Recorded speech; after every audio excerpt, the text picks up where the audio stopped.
السلام علیکم قرآن کلاس کے ساتھیوں اور اللہ کی بات سننے والوں، آج ہم سورہ توبہ کی آیت نمبر 73 سے سٹارٹ کرنے جا رہے ہیں۔ اعوذ باللہ من الشیطان الرجیم، بسم اللہ الرحمن الرحیم۔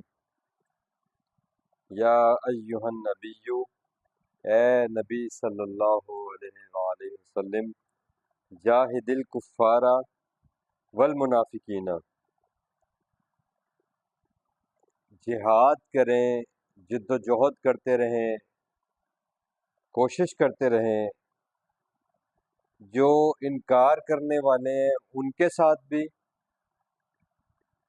اور منافقین کے ساتھ بھی۔ اور یہ سورہ توبہ کا جو ٹاپک ہے وہ ہم یہ 73 آیت تک پڑھتے ہوئے یہی آئے ہیں کہ غزوہ تبوک کے حوالے سے جہاد فی سبیل اللہ اور قتال فی سبیل اللہ کے حوالے سے، اور اس قتال کی، اس جنگ کی تیاری کے حوالے سے جو ہے نا، وہ لوگوں کو اللہ کے راستے میں مال خرچ کرنے کے حوالے سے، یعنی انفاق فی سبیل اللہ اور قتال فی سبیل اللہ، یہ دونوں چیزیں اس میں ڈسکس ہوئیں، اور اس میں یہی بات مسلسل ڈسکس کی جا رہی ہے، بار بار اسی بات کے اوپر اللہ تعالیٰ نے فوکس رکھا ہوا ہے کہ جن لوگوں کے دلوں میں کجی ہے، جن لوگوں کے دلوں میں ایمان نہیں اترا، جن لوگوں کے دلوں میں ایمان نہیں ہے، ان کا رویہ کیسا ہے۔ یہ 1400 سال پہلے جب یہ واقعہ رسول اکرم صلی اللہ علیہ وسلم کے ساتھ پیش آیا، وقت کے نبی کے ساتھ پیش آیا، اور وقت کے نبی نے موجود لوگوں سے، موجود سو کالڈ مسلمانوں سے یہ کہا، جو خود دعویٰ تو جن کا ایمان کا تھا لیکن رویہ ان کا کیا تھا، اللہ تعالیٰ نے اس کو ڈسکس کیا، اور اس رویے کو ڈسکس اس لیے کیا اللہ تعالیٰ نے قرآن کے اندر تاکہ وہ رویے نشاندہی ہو جائے ان رویوں کی، اور قیامت تک آنے والے جو لوگ ہیں جن کے لیے یہ کتاب ہدایت ہے، وہ یہاں سے اپنے اعمال کی اور اپنے رویوں کی اور اپنے ایمان کی درستگی کر لیں۔ یہ اس وجہ سے اس میں ڈسکس کیا جا رہا ہے، اور یقین جانیے کہ یہ اتنی ڈیٹیل کے ساتھ ڈسکس کیا جا رہا ہے کہ کوئی شخص اس سے انکار نہیں کر سکتا۔ یہ کوئی کہانی نہیں سنائی جا رہی، یہ کوئی قصہ نہیں بتایا جا رہا کہ آپ اس سارے واقعات کو، ان ساری باتوں کو، ان ساری ہدایات کو 1400 سال پہلے رکھ کر، اس کے شان نزول کے ساتھ پڑھ کر، ان لوگوں کی کہانیوں سمجھ کر، ان لوگوں کے واقعات سمجھ کر، اور کچھ لوگوں کے نام بھی ایون کے روایات کے اندر پن پوائنٹ کر دیے گئے ہیں، اور آپ ان کے واقعات، ان کے نام پڑھ کر صرف یہی سوچیں کہ یہ وہ چند منافقین تھے جنہوں نے ایسا کیا۔ آپ سوچیں کہ جو لوگ محمد الرسول اللہ کے ساتھ ایسا کر رہے تھے، آج اس دور کے اندر جو کہ دور فتنوں کا دور ہے، اس کے اندر ہم لوگوں کے رویے کیا ہوں گے جب آج فلسطین کے مظلوم مسلمانوں کے لیے، یا کہیں بھی کشمیر کے مظلوم مسلمانوں کے لیے، ہمیں اللہ کے راستے میں مال خرچ کرنے کی اور ان کی مدد کے لیے اپنی جانوں کو پیش کرنے کی جب بات آتی ہے، تو اس وقت ہمیں اپنے رویوں کو دیکھنا ہوگا، اور اسپیشلی جو لوگ جہاں جہاں پر جس کا جتنی ذمہ داری آتی ہے اس کے اوپر اتنا ہی ان آیتوں کا اطلاق ہو جاتا ہے۔ اب بات سمجھ رہے ہیں نا؟ آج ہم دیکھیں تو اسی سورہ توبہ کے اندر اللہ تعالیٰ نے پہلی بنیادی چیز یہ کہی تھی کہ یہود و نصارہ کو اپنا دوست نہ بنانا۔ ایک بنیادی بات اس میں یہ ہوئی ہے، اور آج ہم اپنے گریبان میں جا کے ہمارے حکمران اور ہمارے جو جتنے بھی ذمہ داران ہیں، سپہ سالار ہیں ہمارے، ان کی آج جھکاؤ دیکھیں آپ، ان کا آج دوستیاں اور ان کے میل ملاپ دیکھیں تو وہ یہود و نصارہ کے ساتھ ہیں۔ مسلمانوں کے حق میں تو ان سے کوئی بیان تک نہیں جاری ہوتا، فلسطین کے حق میں کیا کبھی کوئی بیان جاری ہوا ہے آج تک؟ ہسٹری آپ اٹھا کے دیکھ لیں. اور یہ صرف پاکستان کی بات نہیں ہے، تمام امت مسلمہ کی بات ہو رہی ہے، کیونکہ یہ ان لوگوں کو یہاں پر ان آیتوں میں ڈسکس کیا جا رہا ہے یا ان کو متوجہ کیا جا رہا ہے جن کا دعویٰ اسلام کا ہے. بات سمجھے؟ اور مسلمان حکمرانوں اور مسلمان جو اتھارٹیز ہیں ان کی آج آپ حالت دیکھ لیں تو وہ اس کے مطابق آپ کو نظر آئیں گے. آج کی ایک دو مہینے سے رپورٹ یہ ہے کہ غزہ کے لوگ جو ہے نا اب جو بمباری سے بچتے بھی ہیں تو اب وہ بھوک سے مر رہے ہیں وہاں پر لوگ. اور آپ غزہ کے ارد گرد دیکھیں تو سارے مسلم ممالک بیٹھے ہوئے، وہیں اس کا مسلمانوں کا سب سے بڑا دشمن اسرائیل وہاں بیٹھا ہوا ہے. اور اس اسرائیل کے جو چاروں طرف کمیونٹی ہے وہ ٹوٹل 100% مسلم کنٹریز ہے. کوئی ایک بھی غیر مسلم کنٹری نہیں ہے جو غزہ کے ارد گرد موجود نہ ہو.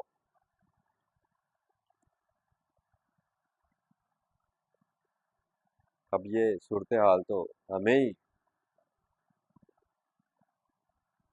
اللہ تعالیٰ بتا رہے ہیں.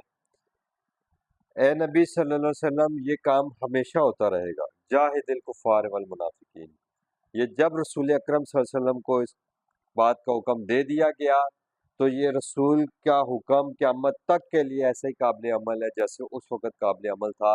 تو یہ ہر شخص نے اس فریضے کو اٹھا کر چلنا ہے. یہ فرض صرف رسول اکرم کا نہیں ہے، یہ آیت رسول پر فرض کر دی گئی ہے. ان الذی فرض علیک القرآن، تو یہ قرآن قیامت تک آنے والے ہر اس شخص کے اوپر فرض ہے جس کا دعویٰ ایمان کا ہے، جس کا دعویٰ یہ ہے کہ وہ مسلم ہے.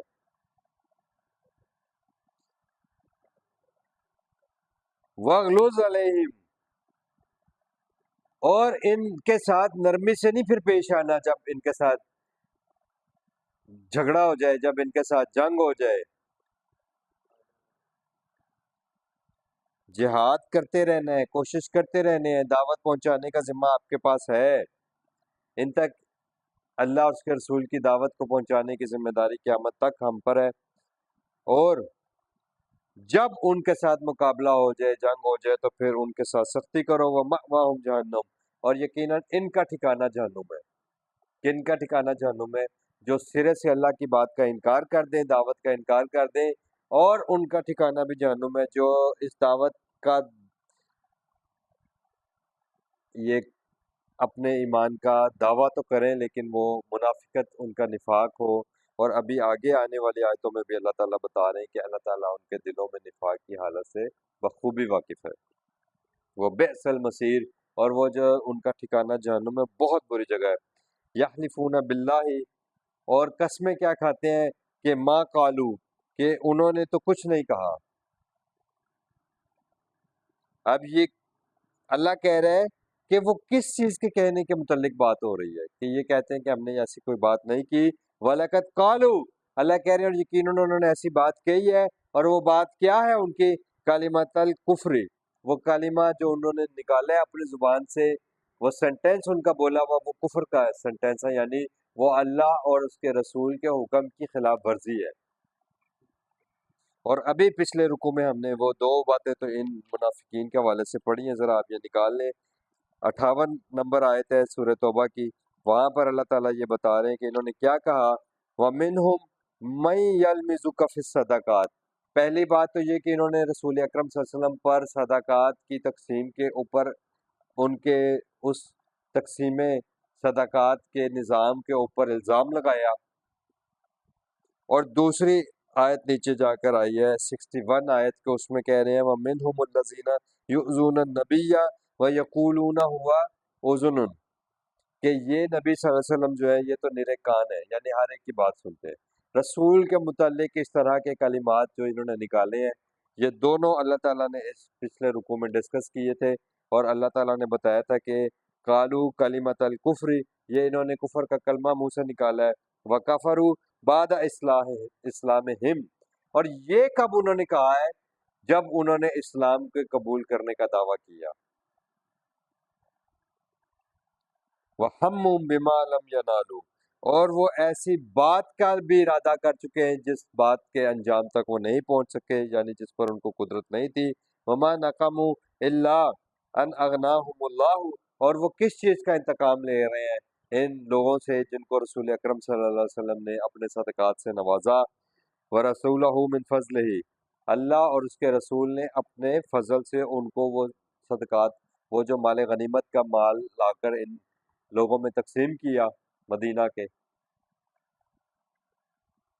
یہ منافقین اس سارے کے اوپر جس کے اوپر یہ دسترس حاصل نہیں کر سکے، اب اس کے اوپر بھی یہ انگلیاں اٹھا رہے ہیں۔ فَإِن يَتُوبُوا يَكُ خَيْرًا لَهُمْ، اللہ پاک بتا رہے ہیں کہ اگر یہ اپنے ان حرکتوں سے، اپنے ان اعمال سے باز آ جائیں تو یہ ان کے لیے بہتر ہے۔ اور یہ نظام، اس جو صدقات کا نظام ہے، اور یہ سارا یہ میں نے آپ کو بتایا تھا کہ جیسے رسول اکرم صلی اللہ علیہ وسلم کو اس کا اختیار اللہ تعالیٰ نے بتایا، سورہ انفال میں بھی اللہ تعالیٰ نے اس بات کو ڈسکس کیا تھا سٹارٹ میں ہی، کہ جو کہ جتنا بھی مال غنیمت کا مال ہے وہ رسول اللہ صلی اللہ علیہ وسلم کی ثواب دید ہے ایز اے امیر المومنین اور ایز اے اولو الامر، تو یہ ان کے پاس اختیار ہے کہ وہ اس کو کہاں کہاں پر اور کتنا خرچ کریں گے۔ یہ وہاں پر پوری ڈیٹیل سے ڈسکس ہوا تھا۔ یہاں بھی وہی بات آ رہی ہے کہ اب یہ رسول اکرم صلی اللہ علیہ وسلم نے ایز اے اولو الامر یہ فیصلہ کر کے، یہ ان کی تقسیم ہے، کیونکہ اللہ کے رسول جب موجود ہے تو یہ سارے کا سارا اختیار ان کے پاس ہے ایز اے امیر المومنین، ایز اے رسول اور ایز اے اولو الامر۔ تو لہٰذا ان کے بعد قیامت تک آنے والے حالات میں یہ جو اولو الامر ہے وقت کا، یہ سارا اختیار اس کے پاس ہے۔ تو وہی بات ہو رہی ہے کہ وہیں يَتَوَلَّوْا، اور اگر وہ رسول اللہ صلی اللہ علیہ وسلم کی کیے ہوئے فیصلوں سے اور رسول اللہ صلی اللہ علیہ وسلم کی دی ہوئی استعوت سے پھر جاتے ہیں، يُعَذِّبُهُمُ اللَّهُ عَذَابًا أَلِيمًا، تو پھر یہ یاد رکھو کہ ان کے لیے دردناک عذاب ہے اللہ کی طرف سے، پھر دنیا والآخرہ، اس دنیا میں بھی رسوا ہوں گے وہ لوگ جو دین کا یا اسلام کا یا ایمان کا دعویٰ کرتے ہیں لیکن منافقت برتتے ہیں اور وہ خالص نہیں ہے دل سے۔ وما لہم فی الارض، اور پھر اللہ کہہ رہے ہیں کہ پھر اس زمین میں بھی کوئی ان کو من ولی، کوئی ولی نہیں ملے گا، کوئی کارساز نہیں ملے گا کہ جو ان کے لیے کچھ کر سکے۔ اور اس بات کا ثبوت وہ آیت ہے کہ اے ایمان والو، یہود و نصارہ کو اپنا ولی مت بناؤ، اور یہاں اللہ تعالیٰ نے کہا کہ تم تو سمجھ رہے ہو نا کہ یہ تمہارے ولی ہیں، یہ تمہاری مدد کو آ جائیں گے، پھر کوئی تمہاری مدد کو نہیں آئے گا، ولا نصیر، نہ تو تمہارا کوئی کارساز ہوگا اس دنیا میں، اس زمین پر، اور نہ ہی پھر تمہارا کوئی مددگار ہوگا۔ وَمِنْهُمْ مَنْ عَاهَدَ اللَّهُ، اور وہ لوگ جو انہی میں سے عہد کرتے ہیں اللہ کے ساتھ، لَإِنْ آتَانَا، کہ اگر عطا کرے اللہ، دے ہمیں، من فضل ہی، اپنے فضل سے، لَنَصَدَّقَنَّ، تو یقیناً ہم اس مال کو اللہ کے راستے میں صدقہ کریں گے، وَلَنَكُونَنَّ مِنَ الصَّالِحِينَ، اور یقیناً ہم ہو جائیں گے اصلاح کرنے والوں میں سے، نیکوکاروں میں سے، صالح لوگوں میں سے ہو جائیں گے۔ تو یہ سارا اللہ تعالیٰ نے اس طرف اشارہ کیا ہے کہ جو آپ کوئی بھی اللہ تعالیٰ کے ساتھ عہد کرتے ہیں کسی خیر کے لیے، دعا کرتے ہیں، اور پھر کہتے ہیں کہ اللہ تعالیٰ اگر مجھے یہ نعمت حاصل ہو گئی تو اس نعمت کے بعد میں اس نعمت میں سے آپ کے راستے میں بھی خرچ کروں گا، اگر اے اللہ تعالیٰ مجھے صحت مل گئی تو میں اس صحت کو آپ کے دین کی سربلندی کے لیے کھپا دوں گا، اے اللہ اگر مجھے ایمان اور اگر مجھے مال کی دولت نصیب ہو گئی تو میں اس مال کو آپ کے راستے میں لوگوں کے اوپر خرچ کروں گا۔ تو یہ اس قسم کی بات کی گئی ہے، اور اللہ کہہ رہے ہیں کہ فلما آتاہم من فضلہ، تو جب اللہ تعالیٰ یہ سارے سب کچھ کہنے کے باوجود بھی اگر اللہ تعالیٰ ایسے لوگوں کو جو نفاق ہو جن کے دلوں میں، اور اللہ ان کو اپنے فضل سے دے بھی، تو بخلوا بہ، تو پھر وہ اس مال میں، اس صحت میں، جو بھی نعمت اللہ تعالیٰ نے ان کو دی ہے اس حوالے سے پھر اس میں وہ بخیل بن جاتے ہیں، یعنی اس کے حوالے سے وہ لوگوں کے اوپر خرچ نہیں کرتے، حالانکہ پیچھے انہوں نے وعدہ کیا تھا کہ لَنَصَدَّقَنَّ، کہ ہم ضرور صدقہ بھی کریں گے، اور وَلَنَكُونَنَّ مِنَ الصَّالِحِينَ، اور ہم صالح اعمال بھی کریں گے، یعنی یہاں آپ کی مالی اور جسمانی دونوں، جو آپ کا اللہ کے راستے میں جان اور مال دونوں کے خرچ کرنے کے حوالے سے، دونوں کھپانے کے حوالے سے بات ہو رہی ہے کہ یہ وعدہ ان کا ایسے تھا اللہ کے ساتھ۔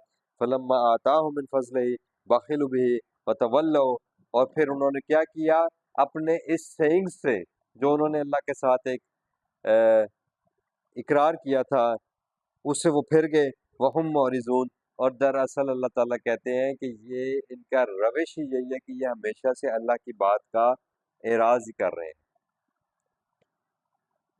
17واں پارہ سٹارٹ ہوتا نا، اقترب للناس حسابہم وہم فی غفلۃ معرضون، لوگوں کے حساب کتاب کا وقت قریب آ گیا اور وہ ابھی تک اس قرآن سے اعراض ہی کر رہے ہیں، یعنی اللہ کے احکامات سے اعراض کرنا۔ اعراض کا مطلب معلوم ہے نا، اردو میں بھی یہ لفظ استعمال ہوتا ہے، منہ موڑ لینا، یا اصل اس کا میننگ یہ بنتا ہے بچنا، کنی کترانا، کہ کہیں اللہ اور اس کے رسول کا حکم کہیں ہمارے سامنے نہ آ جائے اور ہمیں اس پر عمل نہ کرنا پڑ جائے۔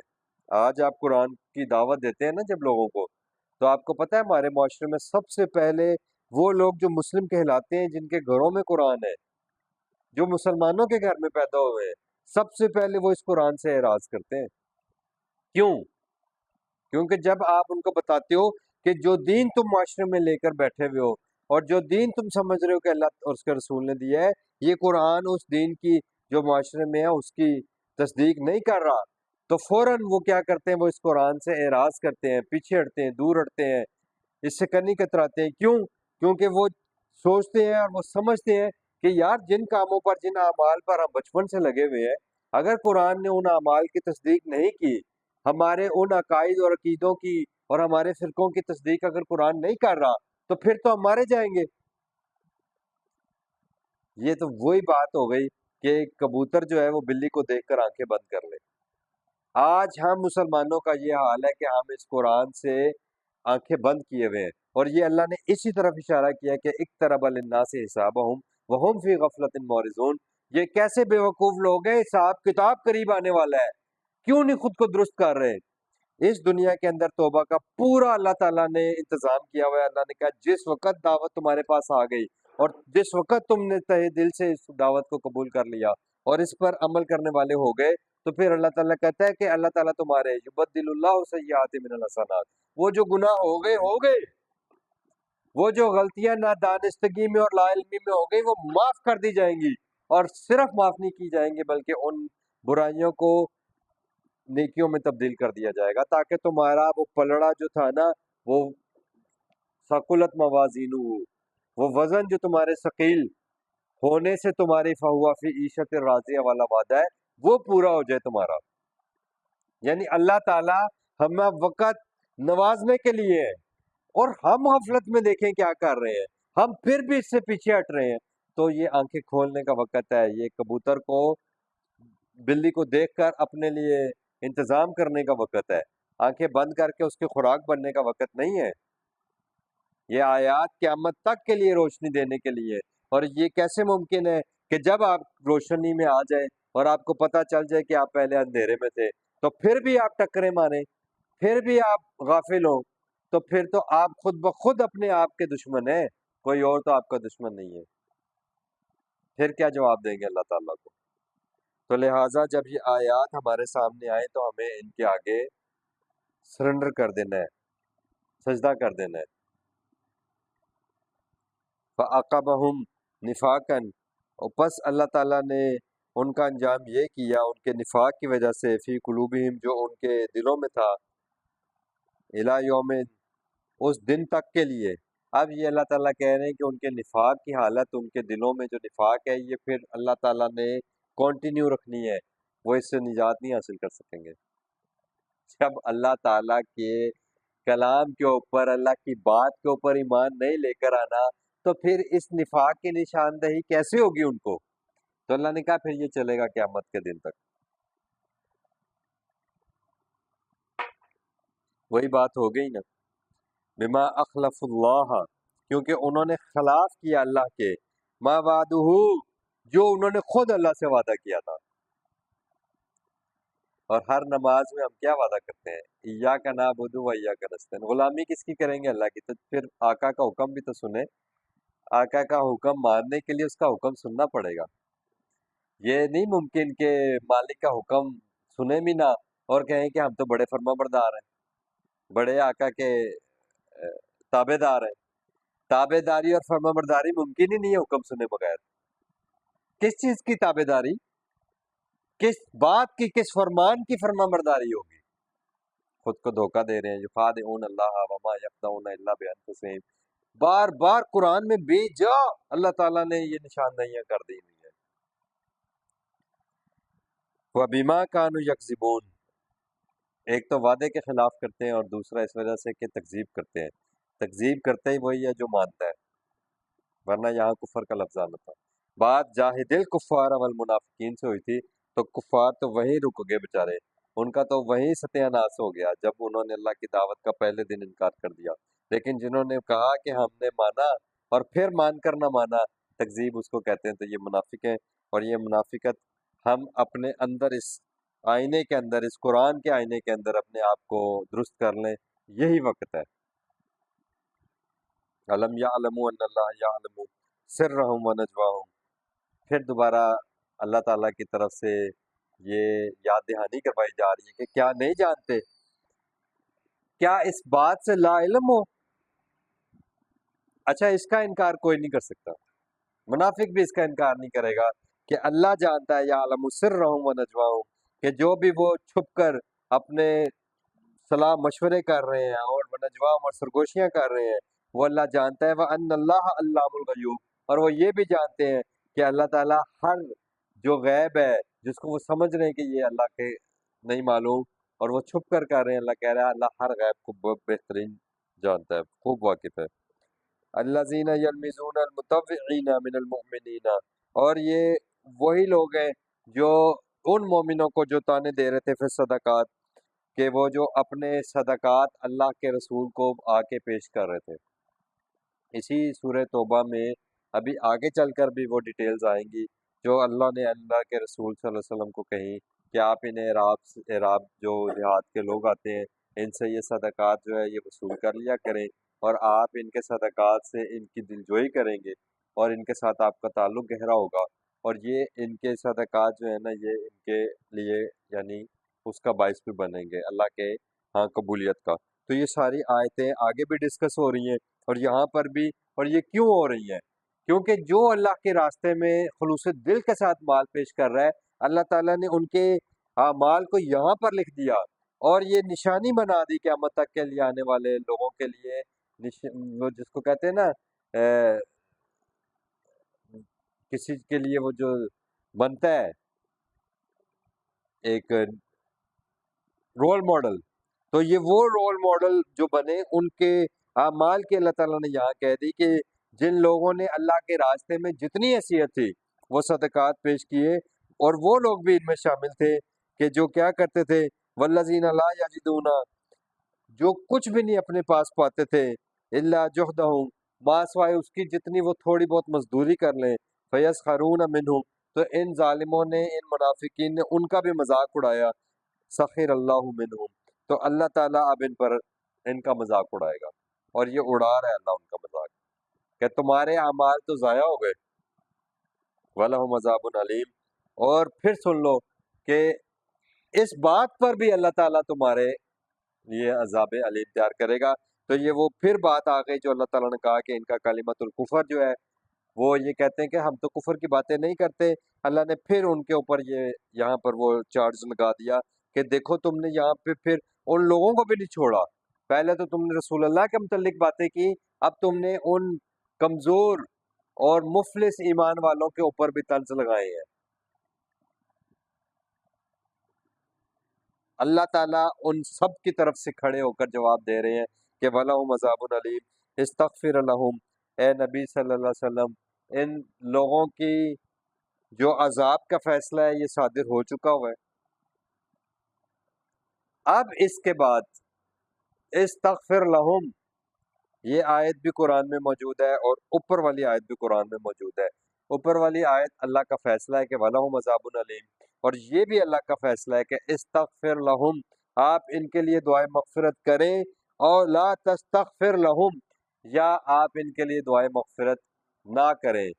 جب ہمارے مفسرین اس آیت کو منافقین کے ساتھ جوڑ کر، غزوہ تبوک کے منافقین کے ساتھ جوڑ کر اور شان نزول کے ساتھ جوڑ کر چند لوگوں کے اوپر اس آیت کو لگا دیتے ہیں، تو وہ یہ کیوں بھول جاتے ہیں کہ یہ آیتیں تو قیامت کے دن تک کے لیے آنے والے ہر اس مسلمان کے لیے جو دعوت و اسلام کا کرے، جو دعوت و ایمان کا کرے، لیکن اس کے ساری حرکتیں بین ہی اس قرآن کے، اس اللہ تعالیٰ کی دی گئی ہدایات کے منافی ہوں اور اس کے اندر نفاق کا مرض ہو، تو پھر کیسے اس کی قیامت کے دن رسول اکرم صلی اللہ علیہ وسلم شفاعت کریں گے، اور کیسے اس کے لیے اس کو جہنم کے گڑھوں سے نکالیں گے؟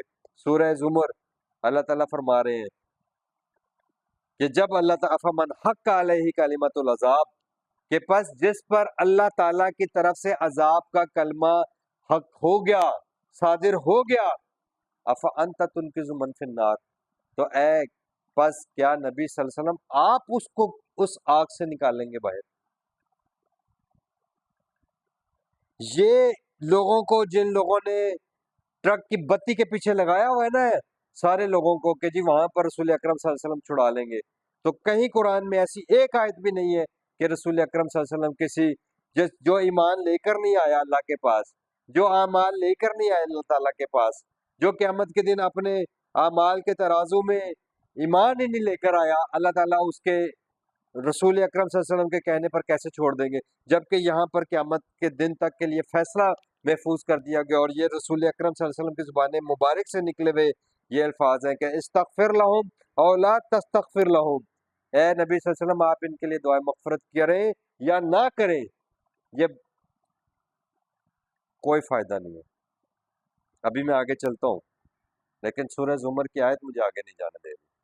افمن حق علیہ کلمۃ العذاب، بس جس کے اوپر اللہ تعالیٰ نے قیامت کے دن عذاب کا کلمہ صادر کر دیا کہ اس کو جہنم میں ڈال دو، افانت تنقذ من فی النار، تو کیا اے پس صلی اللہ علیہ وسلم آپ اس کو اس آگ سے نکالیں گے؟ یہاں تو عقیدے یہ بنائے ہوئے ہیں کہ نہ گھبراؤ گناہ گارو، محمد صلی اللہ علیہ وسلم کی سواری آ رہی ہے۔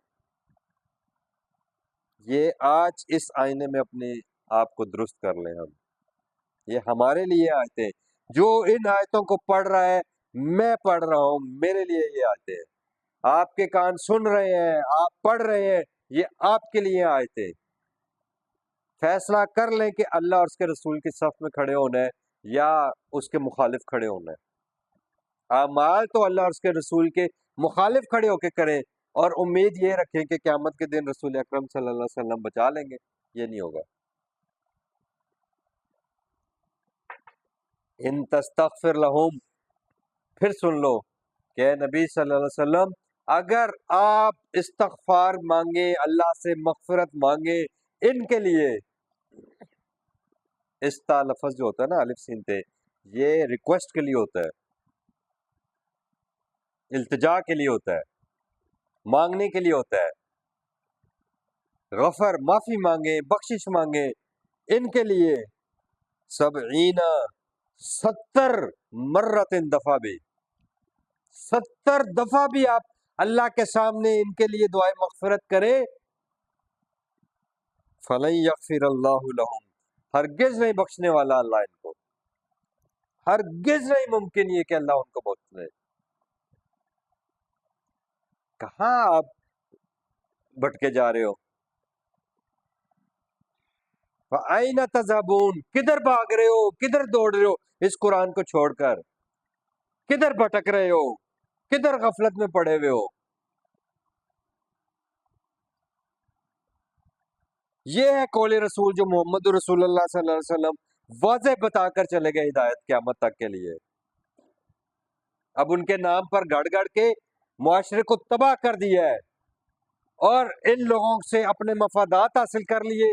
اسی میں ہم پڑھ کر آئے ہیں سورہ توبہ کی آیت نمبر 34 میں کہ یہ یسدون عن سبیل اللہ، لوگوں کا مال باطل طریقے سے کھاتے ہوں اور اس کلام اللہ کی طرف آنے سے لوگوں کو روکتے ہیں، رکاوٹیں کھڑی کرتے ہیں کہ لوگ قرآن کے ساتھ اٹیچ نہ ہو جائیں، اور قرآن سے کہیں لوگ اپنے آپ کو درست نہ کر لیں، سیدھا راستہ نہ پا لیں۔ ذالک بانہم کفروا، یہ ہے وہ اللہ کی بات کا انکار جو تم دنیا میں کرتے آئے تھے۔ اللہ نے بتایا کہ وہ تم منافق تو تھے ہی تھے، لیکن دراصل وہ تمہاری منافقت کفر تھا۔ اب آ گئی بات سمجھ؟ یہ میں خود سے آیتیں نہیں نعوذ باللہ آپ کو کوئی نئے مطالب نکال کر نہیں دے رہا. ساتھ ہی اللہ تعالیٰ نے خود اس بات کی نشاندہی کر دی اور کریکشن کر دی کہ یہ تمہارا جو رویہ تھا یہ تمہارا رویہ کفر کا تھا باللہ و رسول ہی، اللہ اور اس کے رسول کے احکامات کا تم نے انکار ہی تو کیا تھا، یہ تمہارا ایمان رد کر دیا گیا ہے، یہ تمہارا اسلام رد کر دیا گیا ہے. واللہ لا یہدی القوم الفاسقین، اور اللہ ایسے لوگوں کو ہرگز ہدایت نہیں دیتا جو فسق کرتے ہیں. اور فسق کیا ہوتا ہے؟ فاسق وہ ہے جو قرآن سے باہر ہدایت تلاش کرے، فاسق وہ ہے جو حدود شکنی کرے، جو حدود سے باہر نکلے. تو یہ حد ہے، یہ الہدا ہے، جو اس الہدا سے باہر ہدایت تلاش کرتا ہے اللہ کہہ رہے ہیں وہ فاسق ہے. واللہ لا یہدی القوم الفاسقین، جو قرآن سے باہر ہدایت تلاش کر رہے ہیں پھر اللہ ایسے لوگوں کو کبھی ہدایت نہیں دیتا اور ان کا انجام واضح ہے. اللہ تعالی ہمیں اپنے اس کلام کو سیکھنے، سمجھنے اور اس پر عمل کرنے والا بنائے. آمین یا رب العالمین.